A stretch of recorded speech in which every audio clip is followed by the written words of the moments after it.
Hello everyone and welcome back to another video here on On GAA with me, Seamus Brady, your hosting for this one. I'm joined by Sinéad Farrell from the 42 as we run through, I think it's probably fair to say, Sinéad, the busiest weekend in Gaelic football that we've ever seen. If you're watching this, then you definitely have a team that is competing this weekend, and God help the poor person that has to organise the Sunday game highlights for the weekend's action. But yeah, I think it's safe to say that this weekend will leave us with a lot of talking points.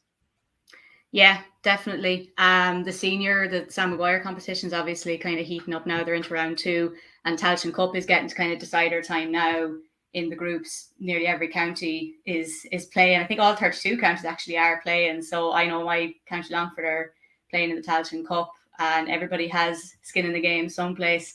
Like you said there, yeah, it'll be difficult to get the Sunday game a shape and order on Sunday night. But yeah, like it's great. This is what they made the changes for. I know there's a lot of traffic. There'll be a lot of matches happening all at once and trying to kind of keep abreast of all the results and the happenings in it. But this is the time of the year all the players are looking forward to in the kind of the peak of championship.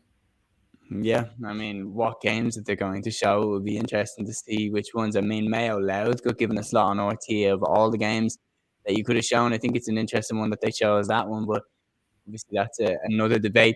We are going to go group by group. So we're going to go group A, B, C, and D, and then into the Táilteann Cup and go the same way through. So starting really with the obvious one from group A, the battle of Cork and Kerry and Páirc Uí Chaoimh in group A. Now, this one obviously on paper being laid out as, well, Kerry should win this. Like, they should.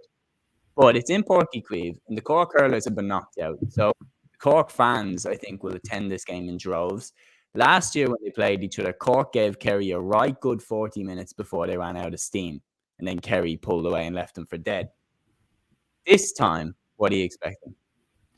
Yeah, I mean, Cork and Kerry, no matter what the ratio says regarding the number of wins in Kerry's favour, Cork will always feel they can give Kerry a game because that rivalry is just so intense. It doesn't matter that, like you said, on paper, everyone would probably be expecting a Kerry win. But it's not that long ago that Cork, kept them in the Munster Championship in the first year of COVID. And I was actually looking at a piece John Fogarty wrote for the Irish Examiner. Now, I'm not sure if there's too much to read into this, but it was about David Clifford and his scoring record against Cork. Now, he's always good for a couple of points, and even though the team's not maybe playing brilliantly at the moment, he's still doing his bit. And I was looking at the scoring rates. It's like a couple of points here, 3, 4, 2, I think, in his first appearance, which I think was in 2018. It's an interesting one. I think no matter how much better Kerry might seem, they probably always have a bit of a spook factor around Cork. Especially now they're going to play them in Cork. God, they could catch us this time. What if it's this time? What if it's this time? And that will be playing in the back of their minds. Also, they're coming in on the back of a loss. They did not play well against Mayo. I was watching the game. One of the O'Sheas was doing co-commentary. You could feel he was kind of like, you're waiting and waiting for them to get into the game, and they just couldn't. Again, David Clifford, not at his best, but was probably the best of Kerry on the day. They just looked lax. They just looked flat, not themselves. And if they lose against Cork, then their All Ireland is in real jeopardy. So it will definitely be interesting. I was looking at a few things around it, and I do think it could be an interesting game. Now, at the same time, Kerry could blow them away in 10 minutes. That could happen, and it has happened before. But that anticipation going into it will stay strong because of just the unknowns around it. And Cork are in good shape. Like, I mean, they're pretty much joint top with Mayo at the moment, so they'll have every reason to feel confident going into it. I think. I would still say, though, if you're asking me who I think is going to win it, I'm going to back Kerry. Yeah, no, I would agree with you. I think, look, on the David Clifford point, it's an interesting one. And I do remember watching him in the 2020 game, particularly struggling to get into the game. And I think Sean Meehan has done a good job on him in the past. Obviously, he picked up a knock against Louth in the victory there. So unsure whether or not he will play a part. Daniel O'Mahony as well, I think, is an outstanding man marker. I think he could potentially be put on him. Either Maurice Shanley as well is another good option there for Cork. So, like, they do have the options. Speaking then of going forward at the other end, Brian Hurley, fantastic game against Louth there the other day. Interestingly, they didn't actually start Stephen Sherlock in that game, which was something that really surprised me. Like surely they have to. I think they have to start him going into this game because they need to nail every free that they can get, and Sherlock is really, really good on the free kicks.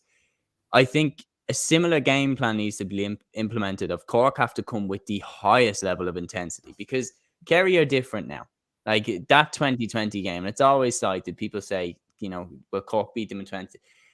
That's in no way applicable to the Kerry team today. I remember watching that game and seeing the Kerry lineup immediately, and I was just thinking, watching the game as someone from Dublin, I was thinking they are preparing for Dublin right away, right out of the gate. They're playing two halfbacks at half forward, Bruno Buglik and Ronan Buckley at wing forward. What are they doing?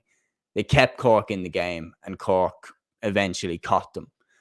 That doesn't happen this time, I don't think. I really feel like in a pure firepower contest, I don't think Cork can set up too defensively. But they need to come with the highest level of intensity, try and stay in the game for as long as they can, and then do a 2020-esque hit them, smash and grab. But same as yourself, I can't see it happening. I am going Kerry to win this one. Yeah. And you mentioned Brian Hurley there. I'm a big fan of Brian Hurley. I mean, he's an absolute unit at full forward. Very hard to mark. He's a big guy. He's actually, well able to use his weight and his speed. And you mentioned Stephen Sherlock there. I mean, they're going to have to, especially because it's in Porky, which is quite a wide pitch. They will have to just bring a big intensity to the game, and especially because Kerry will feel the pressure that they'll have to bring a huge intensity in the early stages of the game. So if Cork can manage to keep it cool or keep it steady within the first 10-15 minutes, I think they've got a great chance. But yeah, I think it's hard to see past Kerry. They need to make a statement now because people are doubting them after the Mayo game. The likes of Shawnee Shea, David Clifford, Paul Geeney, these guys need to come out of the traps. And I'm not totally sure if Cork will have the breadth of power to maybe hold lads like that back. Yeah, no, Kerry for me. And then the other game in Group A, of course, Mayo versus Louth at McHale Park in Castlebar. Now, Louth, like, it's been a remarkable turnaround in terms of the perception of Louth. Like, going into that Leinster final, people were cautiously optimistic about Louth's chances going into that Leinster final. I remember seeing the first 10 minutes of their setup where they were going man-to-man against Dublin, and I was like, what are they doing? Like, what are they doing? Did they not watch the Leinster final last year with Kildare? And sure enough, the 5 goals go in. The game doesn't go their way. Then they play Cork. Cork beat them.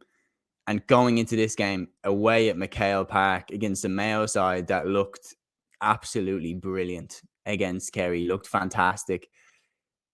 It looks dangerous for Louth. But the only thing I will say is a lot of these Mayo lads have been parts of Mayo teams in the past that have a tendency to drop their level and play at the level of the team that they're playing against. Could that happen here? Yeah, I think I made that point on the show before. Like, Mayo are as likely to beat Kerry as they are to, go to extra time against Laois. They're just a very strange team that just seem to apply or seem to adapt to the temperature of whoever it is they're playing against. In the height of Dublin's real dominance, Mayo were our absolute saviours, that they could at least make the All-Ireland finals worth watching, and really worth watching to the wire. Like a Dean Rock miracle free kick had to separate them on one occasion, and a couple of other went to the line as well, and that was what Mayo could do. But then on the other side of the scale, they could completely flop as well. And we're talking about how great they were against Kerry, but then they did get beaten by Roscommon as well. Roscommon are a great team. I have a lot of time for Roscommon. Obviously gave Dublin a great game the last day, but sometimes consistency can really be a problem with Mayo. Louth can capitalize on that. And yeah, I know what you're saying. They didn't maybe manage the Leinster final well, but I suppose because they were on such a high, they've had such a good year. can kind of see like Mickey Hart he's no doll. Like he knows how to set his team up, and I can see why he thought, well, like these lads are full of confidence. Why wouldn't you let them go mano a mano on Dublin, who aren't the Dublin of old? You know, they're beatable now. We saw that Roscommon Dublin the last day. So look, yeah, never a nice day when you can see 5 goals against Dublin, whether it be a Leinster final or not. I do think though, you know, they put that aside now. I think that Laos could give Mayo a good game in McHale Park. I don't think it's any kind of fortress for them. They can be beaten there. And yeah, I think like those little slips, those little mistakes of the past could very well come back to bite them. And Laos don't really have a whole pile to lose. Like I'd say a lot of people thought they were going to be in the Táilteann Cup this year. You know, why wouldn't they go out and just throw off the shackles and give Mayo a good game? I think that could be an interesting one. It's not totally mad that RT want to put that on telly. Yeah, it's not totally mad, but I mean, in terms of a spectacle, if Louth have any chance of getting anything out of this game, if you go man to man on Mayo, they will rip you. Like James Carr, Ryan O'Donoghue, like they will absolutely destroy Louth's defence. Because James Carr, let's be honest, there's a goal in him pretty much every game he plays now, especially the form that he's in. Louth can't go man to man. Play that defensive system that got you to this point in the first place. Don't get ahead of yourselves. Like, play the defensive game that got you here, especially against Mayo. Frustrate them. Look at what Roscommon did well. Try and implement that into your game. Be tough to play against. Defensive. Run the ball well. And they have the forwards to hurt Mayo. They have the likes of Sam Mulroy. They have the likes of Kieran Downey, who can put up big scores. All that being said, for me, Mayo by at least 5. Yeah, I think I'd say maybe Mayo by 3. And they're also, I think Owen McLaughlin is out for this weekend. I think he has a hand injury. He's a loss. He got the goal against Kerry the last day. And like you said, you know, Louth have good firepower, but yeah, definitely they probably should review the setup and maybe play a little bit more cautiously until, you know, just to feel Mayo out. Because, you know, I know what you're saying there. Mayo have great killer instincts, but they also have frailties. And they have conceded inexplicable goals in their time. And yes, they have good backs. They have good forwards. They have a good system, but they can be picked at. And if Louth can just tease them out for a little while, maybe they could. You know, it's hard. Like Mickey, I just keep going back to Mickey Hart. He's a guru or something. There's something in his head. I don't know what it is that whatever team he works with, he gets the best out of them. Like I think I was listening to a podcast there a while ago, and they're talking about the changes that he made in Louth when he came in. You know, they were talking about like on training days. I think he rocks up to Louth at 3:00 for training at 7 to get things ready. I think so, which is an impossible level, not time even alone, commitment wise to give to a team. I think that's right anyway. Now someone can correct me if they wish to, but you know, he brought in huge changes, like has the lights on the pitch when the players are coming into training, to just have it lit up for them. That right, they're not coming, you know, training in winter night, that it's not gloomy and dark, things like that. I think they even made changes to the dressing rooms so that they're a little bit warmer for them. Just, you know, little things. And look at the results that it's had. They had a brilliant league.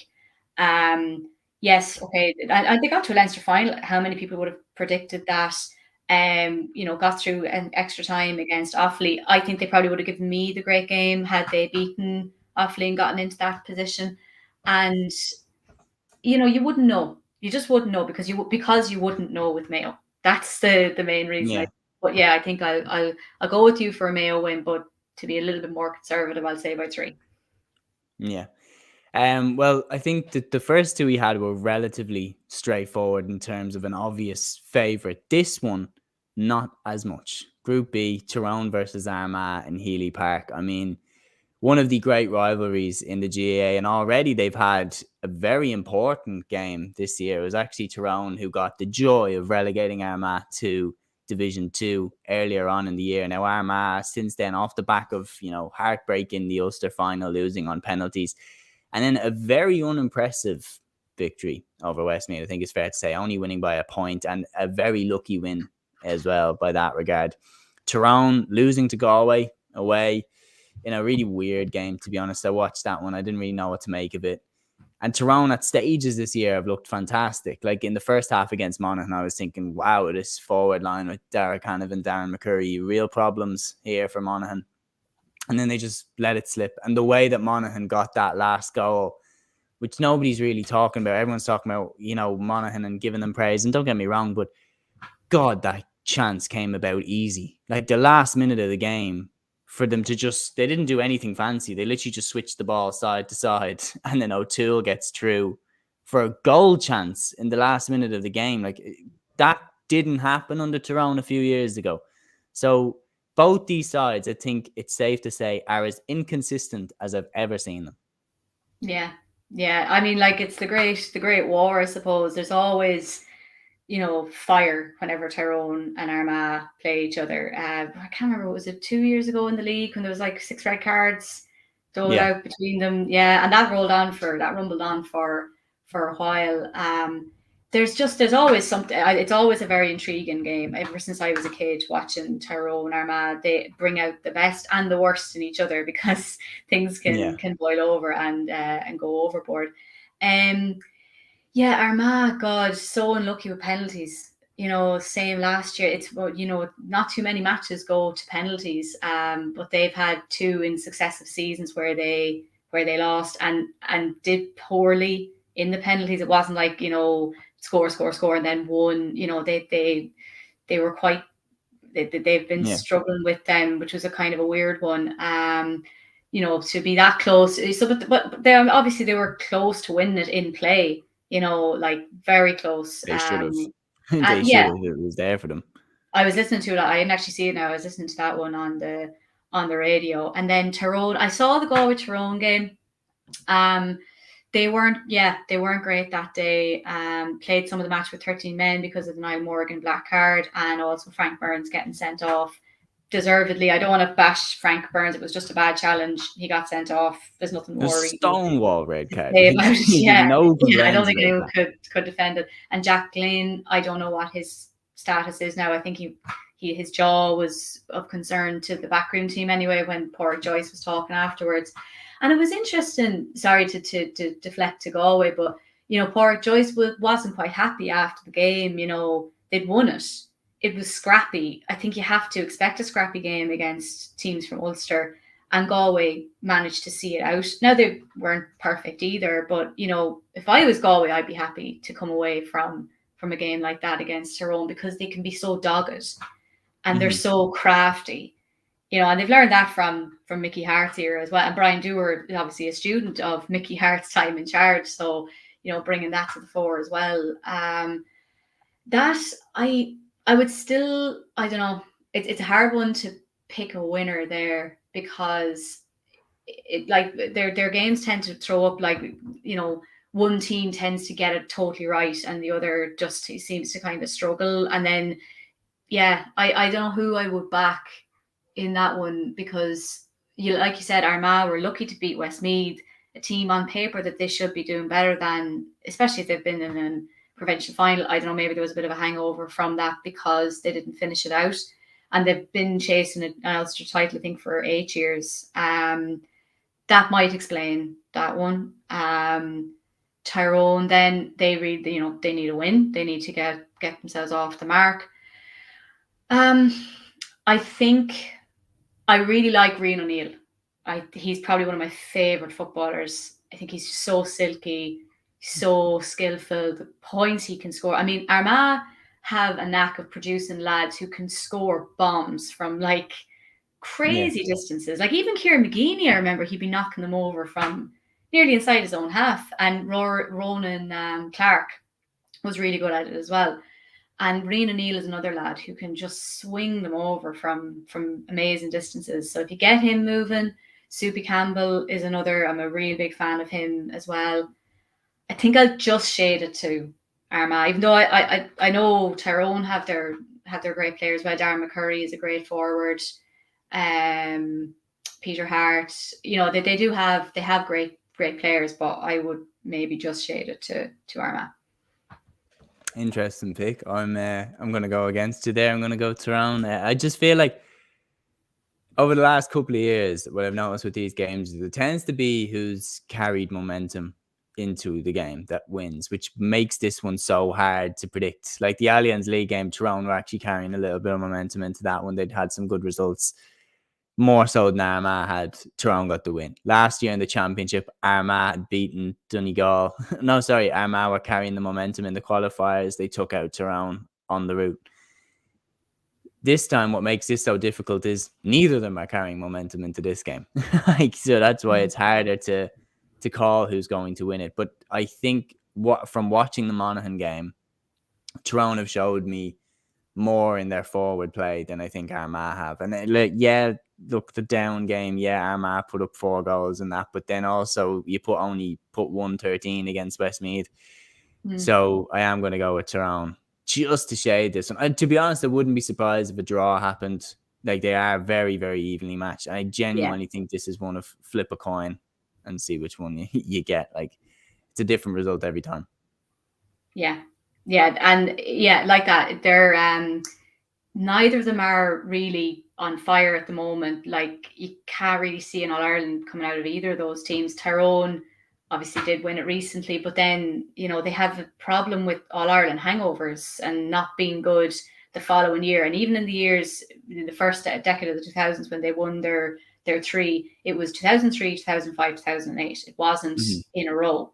They do again, consistency can kind of trip them up as well. I just think I would think Armagh maybe have a slight edge on the physical stakes, and it will be a physical game because it always is between them. That's the only reason I would. But I think a draw could be very likely there as well. Yeah, and you are right. Like, All-Ireland hangover definitely is a thing. Like 2022 last year, knocked out in the qualifiers by Armagh and beaten by Derry hands down in Ulster. 2004, I think they got knocked out in the quarterfinal by Mayo, I think it was. 2006, they got knocked out in a qualifier by Laois. In 2009, they didn't make the final either. Cork beat them in the semi. Like, it tends to be a constant trend that they never get back to the final after they win it. And certainly I think Dewar would be hoping that he can put that to right if they do win the All-Ireland again. The other game in Group B is a lot more straightforward, I think. Even though it is in Cusack Park in Mullingar, Galway are huge favourites for this. Like, there's no getting around it. Galway, the strength and depth that they have added, the form of the likes of Matthew Tierney, Damien Comer, and they're not even mentioning Shane Walsh there. Surely they win this one. Like, look, Westmeath were fantastic. Ronan O'Toole had an amazing game against Armagh, but Galway don't have the same Achilles heel of, I'd say, what Mayo have as well, of playing down to the teams they play against. Galway win this one for me. I would agree. Yeah, certainly. I have a lot of time for that Galway team. All-Ireland finalists, unlucky, I think, in ways not to win it. They had their chances. Shane Walsh did very well. The last, I think he scored 4 points against Tyrone. Wasn't great in the Connacht final, but I believe he had a flu maybe coming into it. And, they didn't exactly need him to win that game. But he seems to have kind of found form since. Damien Comer, I absolutely love him. He's a brilliant, brilliant footballer. Again, like Brian Hurley, a big man that can use their weight is a very difficult player to mark. And he's an exceptional player, great score getter, brilliant work rate as well. Johnny Heaney, another guy in good form for Galway. Pádraig Joyce has done an excellent job since he's come on board as manager.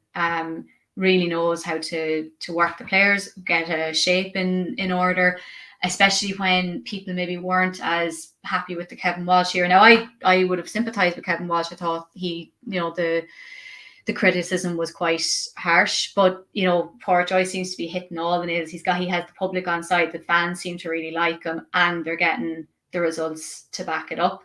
Westmeath's not far for them to travel to. Cusack Park is, I think it's a kind of a more narrow, it's a little bit of a tighter pitch. I think Galway could do damage there. Now, Westmeath will be buoyed by the game against Armagh. Why wouldn't they be? If you're only coming out with a 1-point defeat against last year's quarter-finalist and this year's Ulster finalist, that's a good result. So they won't. I don't think they'll fear them, but I think if Galway get the ball into those lads like Shane Walsh, Damien Comer, Robert Finnerty, doesn't get enough credit. Another really good forward. And you have to remember, they played a good bit of the league without all three of those lads and still did quite well, So I can't see Westmeath getting a result there. Yeah, I'm going to say Galway as well to take that one. I think the form has been too good this year, and we've seen in the performance against Sligo that when they're expected to win handsomely, they do. So they don't tend to drop the ball like other top teams do. Speaking of teams that have dropped the ball, and this one hurts me to say this, Kildare versus Dublin, Nolan Park in Group C. And Dublin, I was saying this to Aaron Prendergast, myself and himself were saying this, Aaron, a fellow Dub. Big shout out to him, obviously the man behind GAA Fan TV. But we are both talking about that this is the weirdest time to be a Dublin fan because it's we don't really know what we are. Mid 2000s, late 2000s, it was very clear that Dublin were a team that got a bit ahead of themselves, got a bit too carried away with some Leinster Championship victories and thought that they were going to take over the world. But then realistically, we always knew that we were the underdogs going into play against Kerry or against Tyrone or against teams like that. Then the 2010s throughout, we were probably the best team in Ireland every year. We were the favourites to win every year. 2014, we got caught. 2012, we got caught. We won every other one apart from that, from 2011 onwards. So, but now, on paper, we have an unreal team. The amount of All-Irelands and All-Stars and Footballer of the Years that are in that team. But we look so beatable. So it's one game we look awesome. The Loud game, we looked unbelievable. Then the Kildare game and the Roscommon game, we looked so beatable in those games that you don't really know what to make of this Dublin team. Yeah, I was in Croke Park actually for the Roscommon game the last day, and it's been the discourse has been interesting. I really enjoyed seeing Roscommon do a Dublin on Dublin, and that phase coming into the end of the first half where they held the ball, was it for 6 minutes, 17 passes? Brian Carroll was involved. He was up the pitch right in the kind of quarter pack position. I thought that was really compelling. And to end it with a score and, send the teams in at halftime like that, to the point where they rattled the whole stadium. I was sitting beside Dublin fans. They were livid. Yeah. That, Dublin, were playing at their own game. And I know I was listening to James O'Donoghue's piece about this on Off the Ball, and he was saying, that he didn't like it. And I get where people are coming from. It's not aesthetically nice to look at. And had Roscommon done that against Mayo or Monaghan, would I be praising it? Probably not. But that's Dublin's blueprint. From 55, 60 minutes, when a team seems to be kind of breathing down their neck, they get a goal and then they just suck the life out of the clock and they go through that lateral kind of ponderous play and just ruin the opposition's morale. And it works. And it's not nice to look at, but why should a team care about what's nice to look at? They're the results game. And Davy Burke, it was exquisite what he did. He should be beaming this week with how he arranged his team and the players, how they the discipline that and the patience to get that done. People saying that there's no skill in it. I cannot understand that. Of course there's skill in it. It's not like the teams who coming up against Dublin have no chance and they just block up the goal and see if they can hold Dublin out. That, I would argue, isn't really a skill. Anyone can stand up and try and hold them off. But to actually carry the ball, not carry it too close to them that you could end up fumbling it and giving it away, working the ball patiently across and then picking the hole and getting the score. That is skillful in my mind. It mightn't be nice to look at, but it is fascinating. And to see it being done on Dublin, who, perfected it, And when Dublin did it, no, I didn't like it, but you had to admire the composure that they showed to get it done. To see somebody else come along and do it, I don't think anybody would have maybe thought Roscommon would be the ones to, even though, and I've said this for years, like Roscommon deserve a lot more respect than they get. Like they're kind of a 3-horse race, not a 2-horse race, as many people might think. They're a Division 1 Stonewall team, and they might yo-yo a little bit, but they don't yo-yo any further than Division 2. They're always up there, thereabouts. They've some brilliant, brilliant footballers, and to put Dublin in that position the last day was quite a sight. So yeah, it would put some question marks over where Dublin are at, and we've probably been asking that for the last couple of years, really. They are a little bit off colour. Paul Mannion didn't look, he came off there the last day. I know he's back in the squad after a bit of time out, and he's not maybe quite hitting the notes that he was in maybe the first phase of his career. Jack McCaffrey, I'm not sure. I think he could be injured. I'm not really. Yeah, he picked up a knock against Louth. Yeah. Another guy that came back and people were really happy. It was a big, was greeted with such like, oh, right, okay, Dublin are going to start maybe making inroads again. But like I saw them against Laois, you couldn't make any determination there because they were just so much better than them. Kildare gave them a good game, definitely. Came very, very close. But teams have come close to them in the past. It's just we forget because Dublin tend to win. But they are a little bit under the caution. That group, there was draws all around, I think, because Kildare and Sligo was a draw as well. That's a really open group. But yeah, I think it's funny it's in Nolan Park.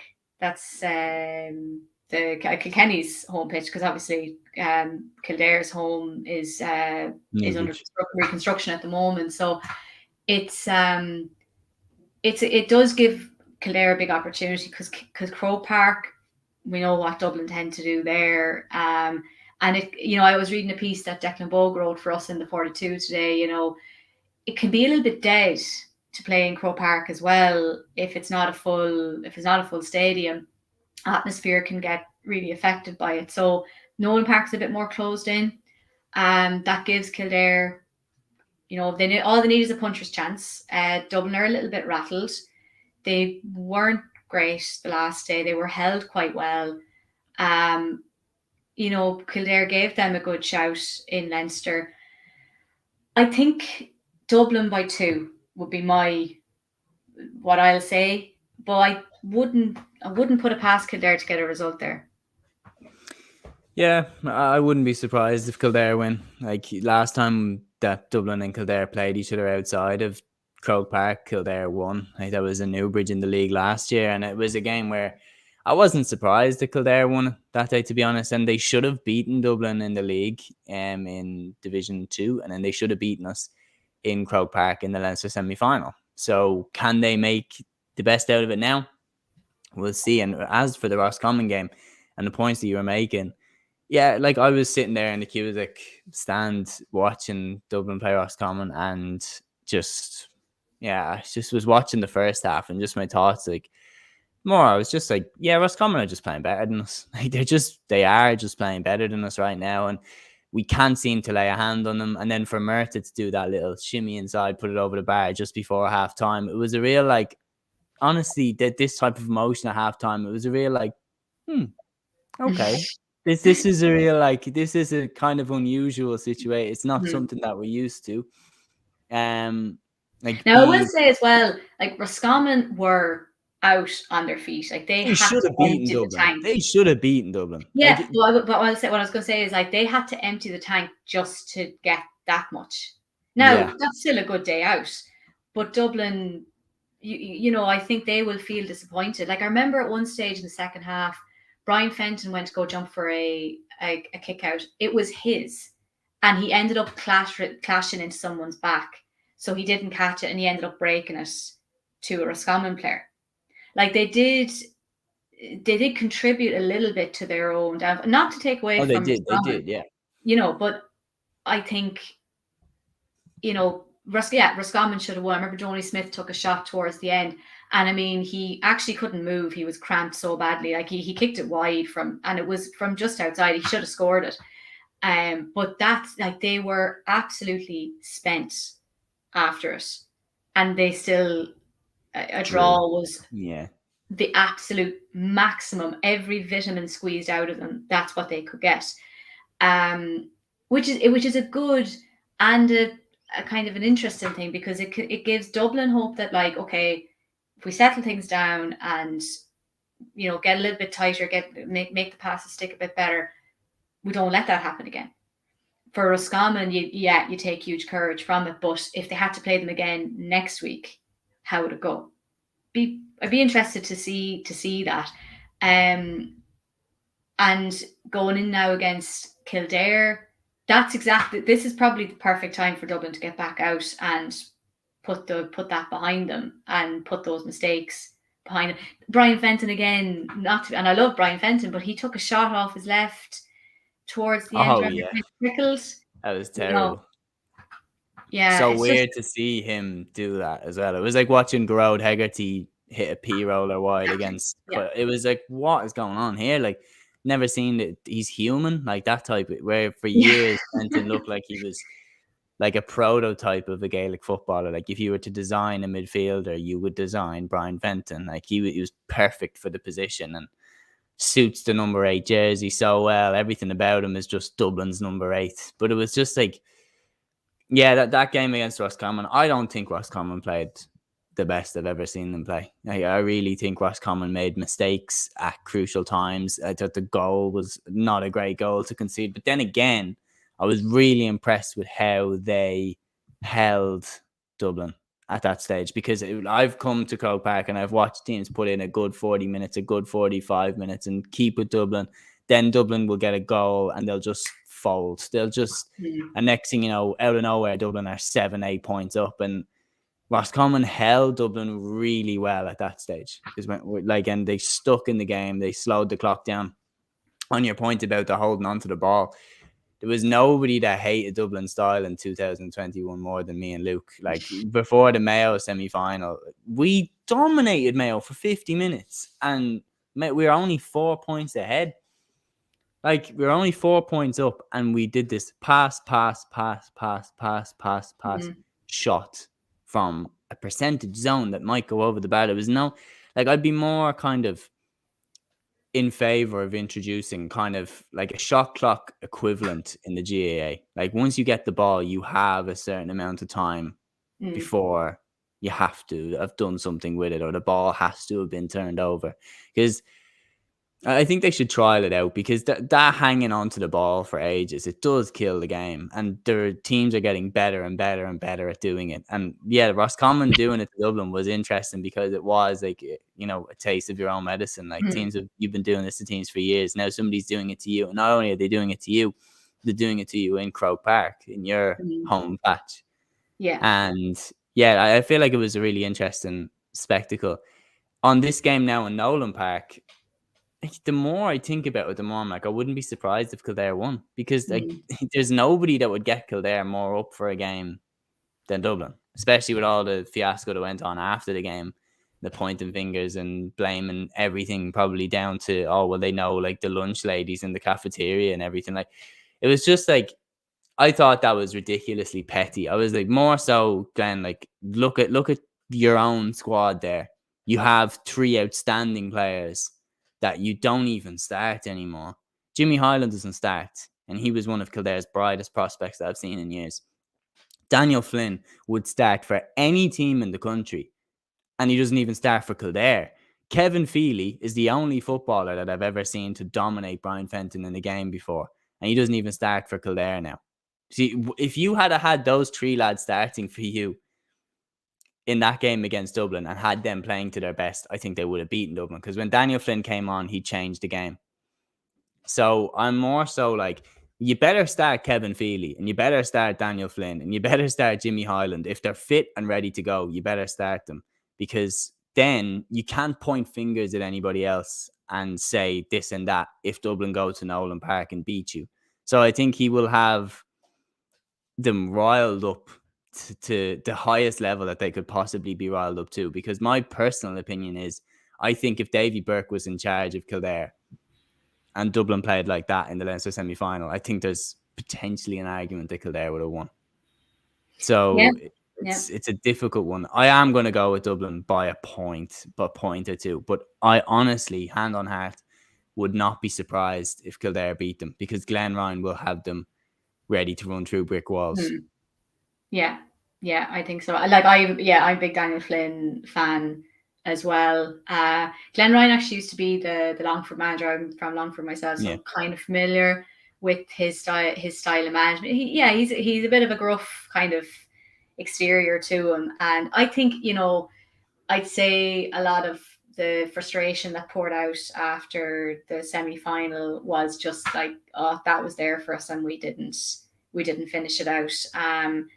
And yeah, it was funny, like, Dublin are so familiar with Croke Park, etc., etc. It's not, it's not something that we haven't known for years and years. They've all, of course they're familiar there, but when you're so close to them, you do have to kind of consider your own game and your own parts towards that. And this is a chance now. They get their second go at them in an outside venue. Like, it's not quite a home game, but Nolan Park that'll be a nice pitch for Kildare, I think. I'll still back Dublin, but yeah, like yourself, I think Kildare could definitely get a result there. Yeah, well, I will say Dublin for now, but it's coming. Like, this is the truth. The Dublin fans watching this, it's coming. Kildare are going to beat Dublin soon, in my opinion. And if they don't, they've nobody to blame but themselves, because the talent is there. They've scooped up 2 under-20 All-Ireland titles. They've scooped up multiple Leinster titles. They've beaten Dublin consistently now at under-20 level over the last few years. Apart from Dublin getting to the final against Galway, I think it was the COVID year, but it was 2020/2021 that they managed to break through. 2019 as well, Dublin got through. But my point is, Kildare have beaten Dublin 2018, 2022. Like, they've beaten them. So these lads are coming through. The talent is there. We've seen it. And they got to a under-20 final in 2021. So talent is there. And if they don't convert that into the senior team and get a result against the Dublin side that is on the decline, then they only have themselves to blame. Because a stat came out, and it was that from the 2013 final, there's still 9 lads from that Dublin team that start consistently for Dublin now. And Mayo only have Aidan O'Shea. Yeah. So, like, Cillian O'Connor, yes, is still there, but he doesn't need to start for Mayo anymore. And it's like, whereas Dublin still have, still are not only have, but are still reliant on James McCarthy, Michael Fitzsimons at the back, Jack McCaffrey, Kieran Kilkenny, like Paul Mannion, Stephen Cluxton at 41 years of age. Like, it's just the talent hasn't progressed through for Dublin. So if we don't change it, Kildare should beat us in the next few years. But for now, we'll say Dublin. And this game, Roscommon Sligo, Dr. Hyde Park, the other game in Group C, I am predicting a Roscommon victory in this. But again, it's another provincial rivalry that maybe could drag Sligo's level up. Yeah, definitely. And Sligo drew with Kildare. They will feel a bit confident. The Connacht final, I'm sure they had to have been going into it thinking that, we have to, like, our absolute best is the only chance we might have of beating Galway. It didn't come to fruition, so they'll park that.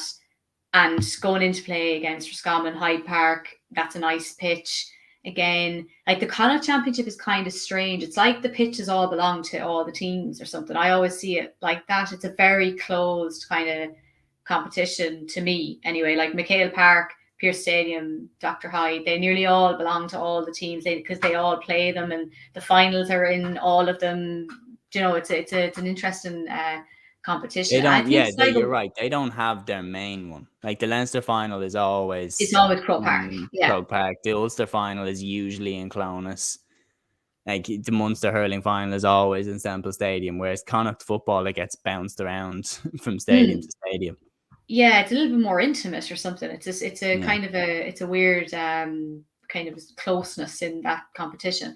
And I think, Sligo will definitely feel they have a good chance. Now, that said, I think Roscommon would have to feel disappointed in themselves if they didn't come away with the result, because they're doing so well. Great result, great performance against Dublin. Now they would be wrecked after it, because as I said, like, I was looking out on the pitch and there was soldiers falling everywhere, just with cramp and fatigue. It was really taking it out of them. So that might be a factor, and it might give Sligo that bit more of a chance of possibly getting into it. They'll feel a bit fresher from the. Now, to be honest, I really didn't see any of the Kildare game. I haven't really seen much of Sligo apart from the Connacht final, and that didn't really showcase their best. Like the likes of Carabine, he's a really good forward, big guy, another big unit with the socks up at his knees, makes him kind of seem a little bit taller, but he's a good footballer. He could, give Roscommon a nice little headache if they can get him moving. But I really like this Roscommon team. I really like the way Davy Burke is running them. I actually know the Murtha brothers, because I'm from a border town with Roscommon, and on the other side of the bridge is the Follies Club, where the lads are from. And we would have done athletics together when we were young. And even at that age, the boys were standing out. You could see they had athletic ability. Now, lots of kids, especially boys, can tend to stand out very young, but then they peak maybe a bit too soon and they don't maybe carry through. But the two lads have really flourished, and they've been mainstays for their Roscommon team. They're fully established forwards in there now. They're not just the young lads. They're really, leaders in that team. The two Smiths, Stoney and Enda, are great footballers as well. I thought Niall Daly did well against Dublin the last day, and Brian Carroll, a very functional, very versatile goalkeeper, and it all seems to be just blending together really, really well. So yeah, Sligo could give them a good go, but I think if Roscommon just keep composed, try and deal with the fatigue this week, they have to come away with a win there. Yeah, no, big time. I'm going to go with Roscommon to get the victory there. Look at it on paper. Sligo will give them a test. I feel like the first 20-25 minutes might be difficult, but no, Roscommon are going to win this game. Not a doubt in my mind. The Group D games now are very interesting. I genuinely mean, the more you talk about them, the more they get interesting. This one in particular, Donegal versus Derry in Ballybofey. Now, if this was the first game that was played in the group, I would have not even blinked and said Derry. Yeah. The fact that Donegal have got that victory against Clare, and the fact that there was a real question being asked of them when Clare went 6 points at 2 up. And I said this, in my preview of that game. I picked Clare to win.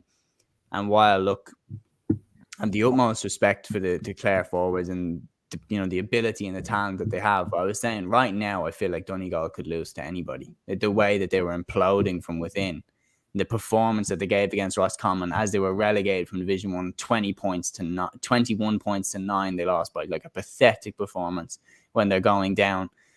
And I was saying, do you know what?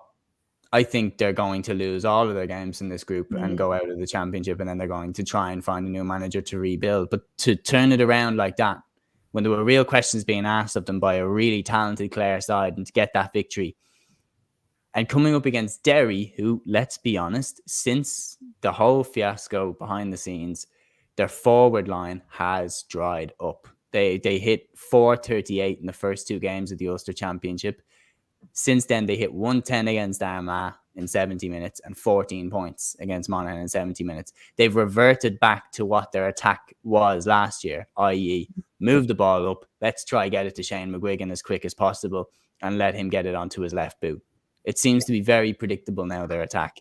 And that's why when everybody talks them up, I still don't think Derry can win the All-Ireland. It's a hot take because I'm saying, look, the 2 times they've got to Croke Park and they've played a top team, they've got battered. Not even beaten. They've gotten roasted by Galway and by Dublin. And I'm saying, if they get to Croke Park and they beat a Dublin, they beat a Galway, they beat a Mayo, and they go toe-to-toe with them and show their attack, okay, now I believe. Now I believe that they can go and win the All-Ireland. But I've seen them get there and not win. And concede 4 goals to Dublin. And the Galway one was a washout as well. And that's where I'm like, their attack going into this game against a Donegal side that has turned a corner. I feel like it will be a low-scoring game. And the fact that Donegal have been a low-scoring team all year, don't get fooled by the fact that they beat Kerry. They still only scored 13 points. Don't be fooled by the fact that they beat Clare. They still only scored, I think it was 13, 14 points. Donegal have not once in the entire year hit more than 20 points. Yeah. So the fact that this is a low-scoring game, it could go either way. Yeah, definitely. Like Donegal have been through the mincer, haven't they? Since Michael Murphy, they need to bring him back. The Kerry result seems like so long ago. I'd completely forgotten that they had beaten them, because I think the Clare win was their first win in like 4 months or something. Like they were really on their knees. They've had upheaval in management as well. Ryan McHugh is gone. That's a huge loss. But yeah, how significant will that Clare win be? Definitely, we'll see against Derry. I'm not totally convinced. Like I saw Jason McGee saying there, he was chatting, talking to the media, and he said they feel they've turned a corner. We'll find out if they really have against Derry. I don't know. And I know what you're saying. Yeah, Derry are in a weird situation, like to win the Ulster final with the backdrop that they had with management. Yeah, that will surely have a ripple effect on the players. It's obviously a very serious situation to be kind of in the middle of, but not be in the middle of it, if that makes any sense. But I think, and I've talked to you about Conor Glass. I'm in awe of him. I think he's a superb. Himself and Brian Fenton are probably my favourite midfielders. Just these absolute towers who know how to use their height, brilliant athletic ability. He's brought all this, professionalism from the AFL back with him, and a brilliant link player in the Derry team.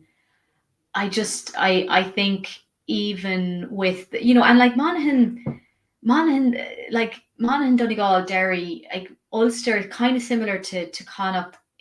And on any given day, they can beat each other, And I'm not really surprised Monaghan and Derry played out a draw the last day. It's not, people might doubt Derry after it, but and I agree with you. I don't think they're going to win in All Ireland. I didn't think they'd win it last year either, and they didn't seem to know how to handle Galway. Like Galway kind of were toying with them a small bit, and then the way Damien Comer scored the goal, it really kind of, not humiliating, I don't want to say it that way, but like they just had nothing for them. That was it when the goal went in. That was like, done now.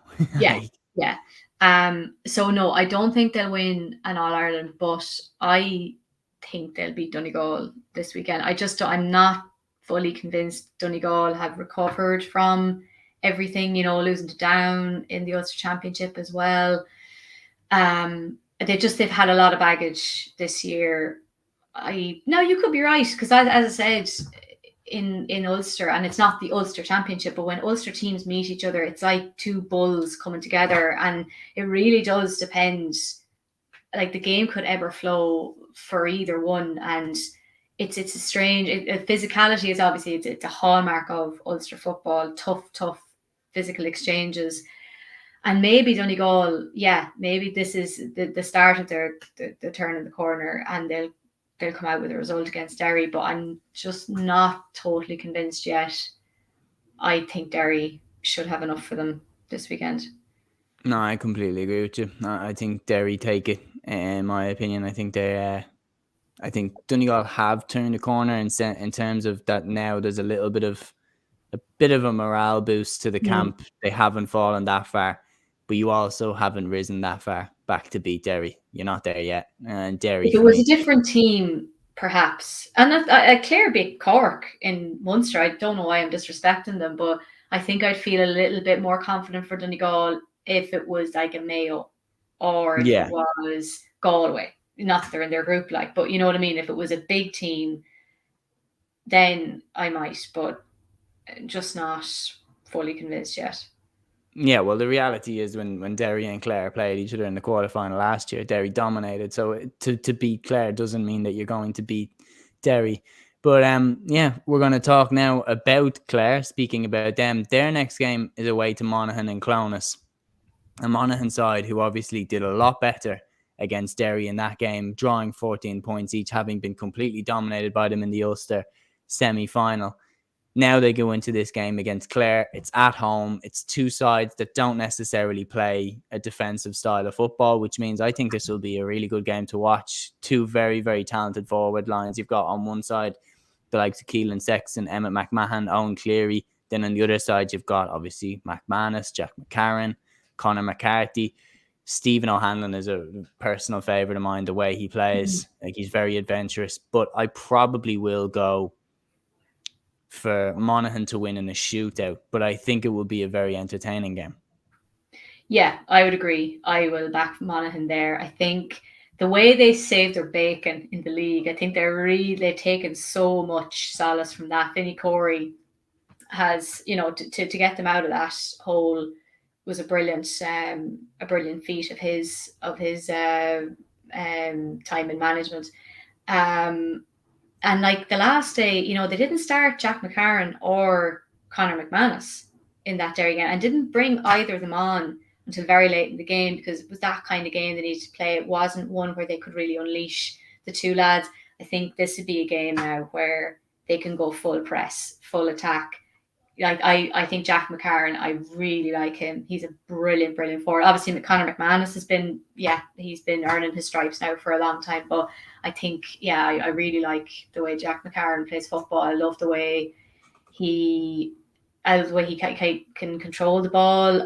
Lovely, sweet strike, great strength, great mobility. I think he's a really, really good asset on the Monaghan team. Conor McCarthy, I'm a big fan of him as well. And Carl O'Connell is probably one of my favourite footballers at the moment. A brilliant, really dependable defender, brilliant like in attacking mode as well, always comes up with a point or goal the odd time as well. Brilliant with ball in hand. And I don't know if Clare will have enough for them. Again, I don't know why I don't have more credit for them, because they're a good team, and they beat Cork in Munster, and look, they didn't have maybe a great game against Donegal the last. I think they only got maybe 9 points out of that game. But they do have to travel. And Clonus will be a good journey for them. And Clonus it does have a bit more kind of a fortress feel for Monaghan. So I think that should be a home victory there as well by 5 points, I think. Yeah, no, Monaghan for me in that game, which rounds up our All-Ireland predictions on that. So some very interesting predictions there. The only one that we didn't agree on was the Tyrone Armagh one, to my memory. Yeah. But some potential shocks in there. And if you're going for an underdog bet there, I would honestly say, as it kills me, if you want an underdog bet, potentially Kildare to beat Dublin in Nolan Park, that could be worth a little cheeky bet if you're to watch it. But anyway, we're moving to the Táilteann Cup, and we're going to go group by group here on this stage. So Group A has two interesting games happening: Cavan Offaly in Pearse Park, and also Laois London in Parnell Park. So this group, like Laois, let's be honest, should have beaten Offaly in the last round. Like, they really left that game behind them. London have lost 2 games in a row now, playing Laois away from home in Parnell Park. Like, look, even though it's not necessarily a home game for Laois, they'd be a lot more familiar with Parnell Park than London would. Cavan and Offaly, that one would be more interesting. But for me, I'm thinking it's a blue day. Cavan and Laois will take both of those wins, in my opinion. Yeah, I'd agree with you there. Cavan got to the Táilteann Cup final last year. They're league champions. They're 2 for 2. Top of the group there at the moment. Another win sees them go safely through to the quarterfinals as the group winner.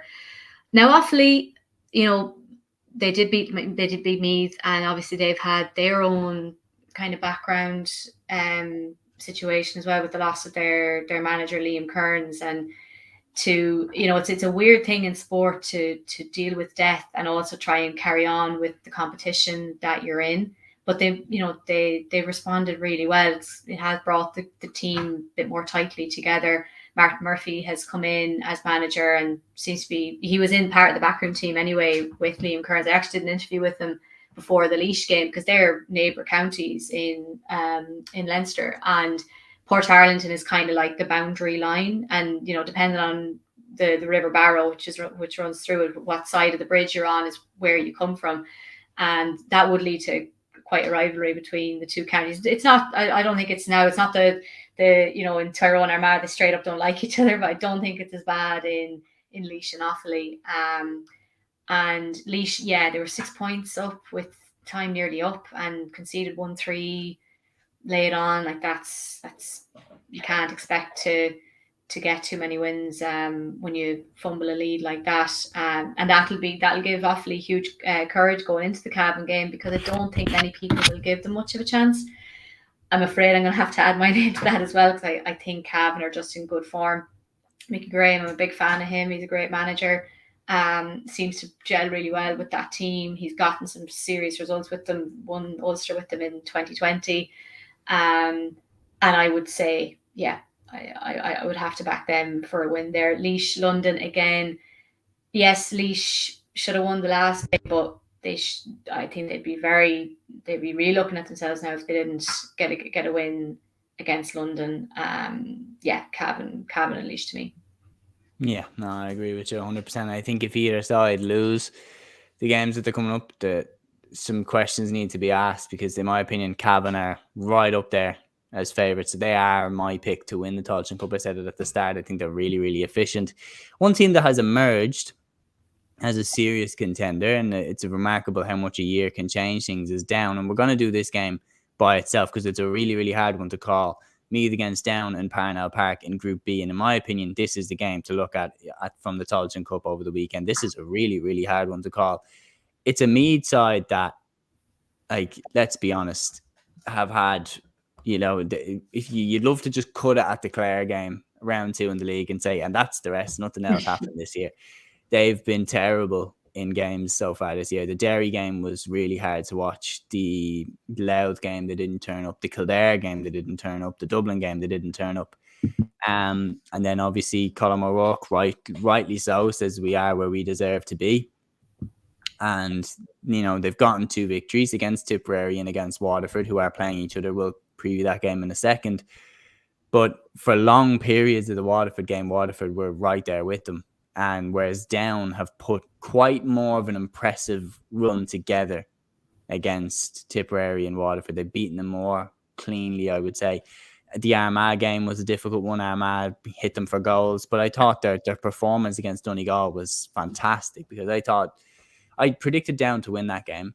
But I thought Down would win it in a smash and grab where Donegal just fell apart in the last 10 minutes. But Down beat them. Down beat them comfortably. And did it with confidence and with finesse and everything, and just looked better than Donegal. So this game, Down and Meath, the hardest one to call from the weekend, in my opinion. Yeah, I think even from the outset of the draw, Down and Meath was the pick of all the ties. Definitely a potential Táilteann Cup contender coming from that group, along with Cavan. I think they're the 3 main front runners, most people would say. Down, obviously the win over Donegal, huge result for them. They wouldn't have liked to have gone out as badly as they did against Armagh. I think they conceded 4 goals in that game. But they were always going to be a tough team to beat. I don't think there's no shame in going out against Armagh. But I suppose the consequence of that was that they'd end up having to go into the Táilteann Cup. And while there's a lot of respect for the competition, if there's a chance that you can get into the Sam Maguire, you would take that ahead of it, obviously. And I think, Waterford, Tipperary, I don't think really you could say either of them have disturbed. I think we always knew these were going to be the top 2, and they got the 2 results. They're both 2 for 2. They're possibly the only, that's the tightest group in both the Sam Maguire and the Táilteann Cup with the way that the results have gone. It's been a strange one with Meath, and Meath and criticism are never far away. Even in Andy McEntee's time, the abuse, the vitriol he would take because he wasn't working miracles with Meath and beating Dublin, as if anybody else really was. And it's kind of continued a bit with Colin O'Rourke. They had a good start in the league, and then the results just started going against them. And, he's never he has never really hidden from it. He has been honest when he's been asked about it. That this is our standard at the moment. We have to play with the deck that we have and where we're at. So I think they're under maybe a little bit more pressure than Down to just get a result, to just get some of that pressure off their backs. I think Down, either way, both teams are going through. It's just who goes straight through to the quarterfinals and who'll be going into the preliminary quarterfinals. So it's not like as if it's win or bust kind of thing. But I think for me, Meath really need a win to just get some momentum, get back going again. Like beating Waterford, Tipperary, don't think is enough to really get their season back up and running really again. But a saving win against Down would really settle them, I think, again.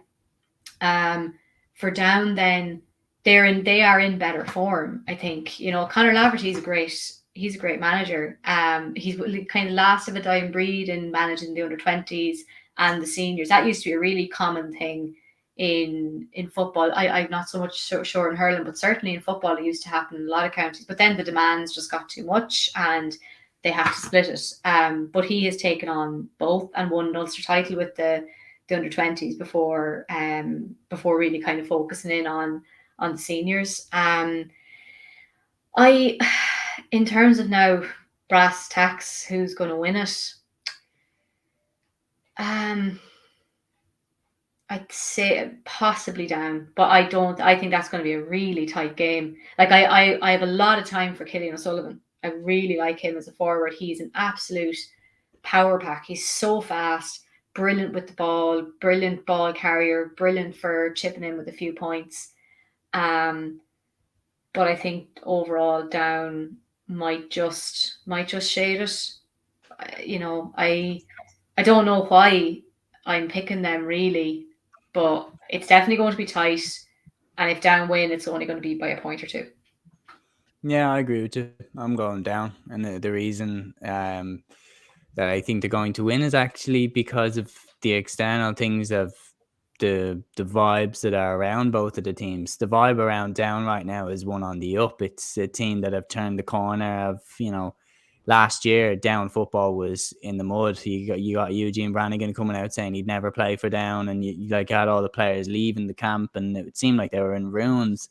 Then Laverty comes in, all of a sudden there's such a good vibe around the whole team, and Meath are where Down were last year, in my opinion, where so many players aren't there for them.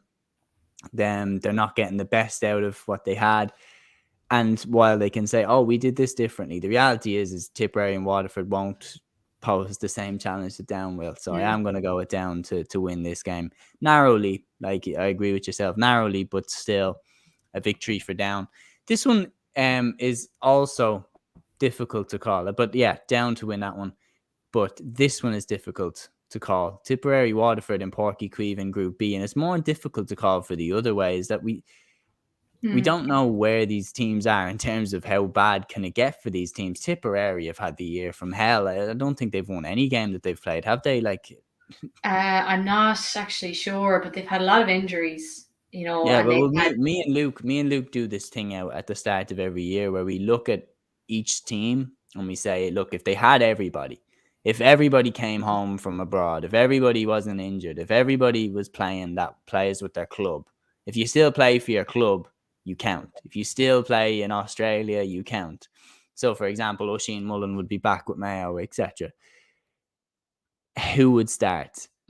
Tipperary, out of our starting 15 for Tipperary, only had 3 lads actually play for them that we said that we would start for them.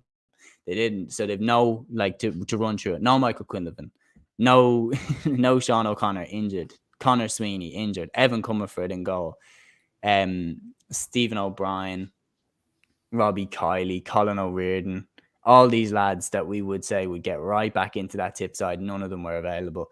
So that's one of the reasons why I think this is so difficult. Waterford as well had a really tough year in terms of their league again, and the Munster Championship, both of the teams beaten handily. Who wins this one? I'm probably leaning towards Tip, but not by a lot. Yeah. Tipperary are an odd one. They're just one of those counties where like they can go and win a Munster championship, but then the following year there's just total regression. It's hard for them to really kind of sustain it. They can get a bit of, and even before Munster, like getting to the All-Ireland semi-final, I think it was in 2016, like they've got brilliant talent, they've loads of ability, loads of potential, loads of brilliant players there, but it's just hard for them to make it stick and, have the depth in the squad to replace, like the lads you mentioned there, if they're injured, they've lads retired as well. And so they are now back where they are. I just checked it there. Yeah, they didn't win any matches this year in the league. Waterford, I know even less about Waterford. I mean, they've really never, to my knowledge, kind of gotten much of a run. They've never had a season like, say, Clare or Carlow or Tipperary. They've never really gotten their head up above the water for long enough for us to really get a look at them. So out of just pure history and the fact that Tipperary can take steps forward, I will lean towards them. But yeah, it's hard to call because they're both kind of, maybe kind of waiting for the season to end so they can maybe try and regroup for next year. Yeah, I mean, look, Waterford have shown promise in certain games. Like the long spells against me, they were right there with them. They hit the first goal of the game against Down from Dara Corcoran. And I probably would say that like, if you want a chance to stick your head above the water, this is the game to do it. Like, if they beat Tip, people will sit up and be like, oh, because Tipperary will be fancied by a lot of people to win this game based off what they've done over the last few years. And people won't realize. That's why when people say, oh, Tipperary are, absolute mess, it's like, well, they're missing all of their players, like literally all of their players. And you can't really put that lens on them.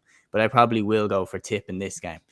Moving on then to Group C. And what I think, if you're talking about how it's played out, has been so interesting. So we got Limerick against Wicklow in O'Moore Park, and also Longford and Carlow will happen straight after in O'Moore Park. So both these games happening in Portlaoise.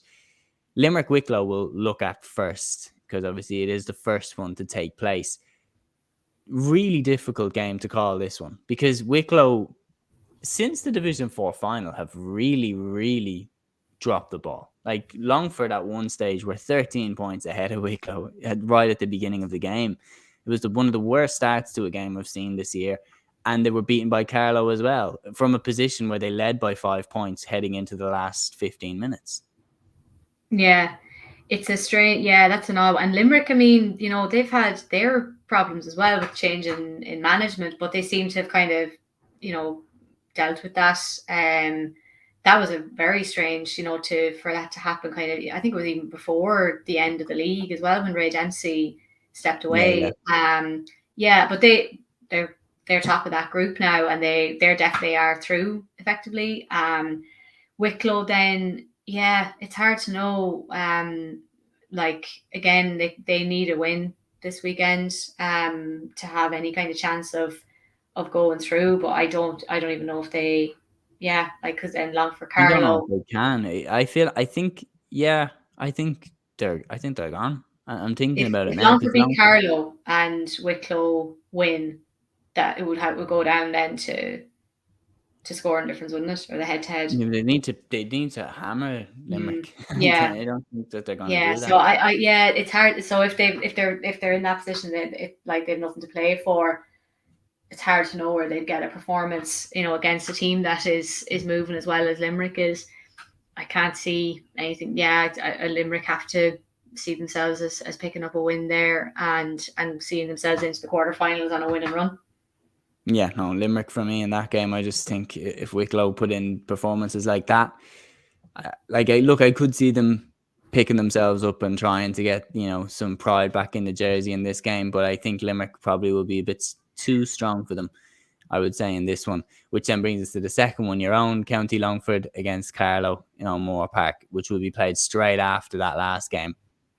Look, Longford, again, I've had an interesting year. Looked very, very good in the O'Byrne Cup, whatever the hell that was this year, with how many teams pulling out left, right, and centre. Then the league, not good. Like, just not a good league campaign from Longford. And then in the Táilteann Cup, very impressive in a couple of games that they played. Yeah.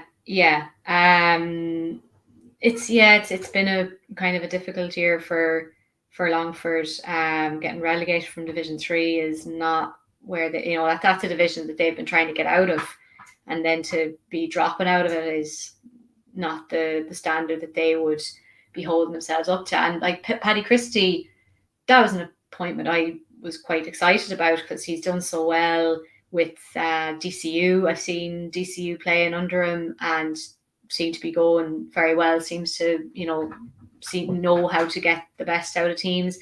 I don't know what happened to them in the league and why the results weren't flowing. And even then in the Táilteann Cup, they started with a loss. Wasn't it took the last game then to get a win and get them up and running. But then they do have a bit of a rivalry with Carlow. Like I went to go see them playing them in the qualifiers there a few years back, and it was a very, very cagey game. Now Longford were definitely the better side, and eventually picked them off. They will, neither side will fear each other, for sure. But I think Longford might get them. I think they might just clip them by a point or two. But it's, they both need the win. I think they've both got one win, one loss. They're both in the city. They both have 2 points. They both need a win really badly. So it would be tight. I think Longford just might shade it, but hard to know for sure. Yeah, no, I'm going to say Longford in this game. I think they have the better forwards, and I think they're going to run up.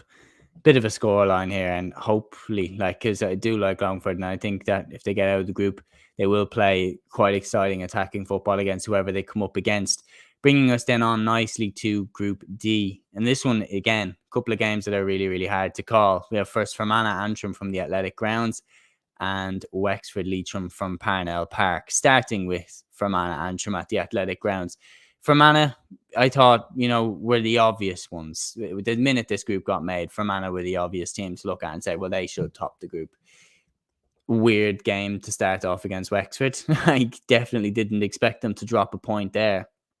They get the draw. I thought they were very professional in the way that they handled the Leitrim game out in Pork John McDermott, because when Leitrim got the 2 goals, Fermanagh just controlled the rest of the game and completely shut it out. This game against Antrim is interesting because Antrim have been fantastic going forward and put up 2 big score lines in their 2 games to get 2 victories. And can they carry it on against Fermanagh? You're muted there, sorry. Sorry.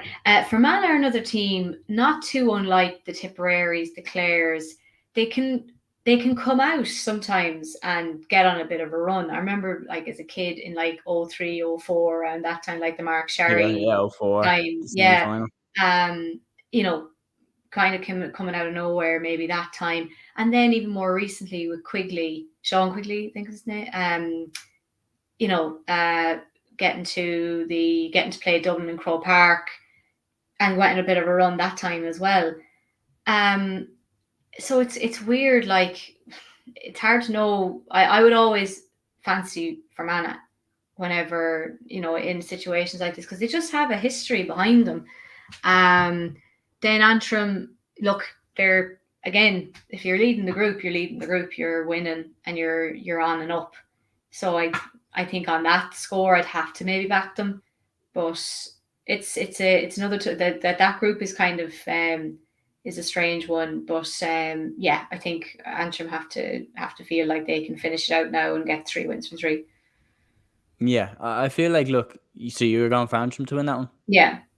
Okay. Yeah, I'm gonna. This is the only other one where I'm gonna go against you. I think Fermanagh are not 100% safe, if I'm right in saying that. That the fact that they drew at Wexford means that, look, if Wexford go and beat the brakes off Leitrim, that they could be in trouble. So I think they will make sure that they get something out of this game to keep themselves safe. And I'm going to go with them to get a narrow victory over Antrim in this game. I mean, not the type of game that you'd want to see, but a narrow victory.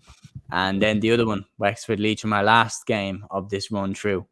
which, so many games. The last two, Wexford, Leitrim and Parnell Park in Group D of the Táilteann Cup. Now, this one, again, interesting in that Wexford are probably the strangest team in Ireland, in that when they're expected to perform, they don't. And then when they're written off by everybody, they come back and beat somebody that nobody expected them to. They beat Leitrim in the league in a game where I really wasn't expecting Wexford to beat them. They did, a Leitrim side that was chasing promotion. And since then, like, Leitrim's year has just gone from bad to worse. Can they do what Wexford did in the league and win when nobody expects them to?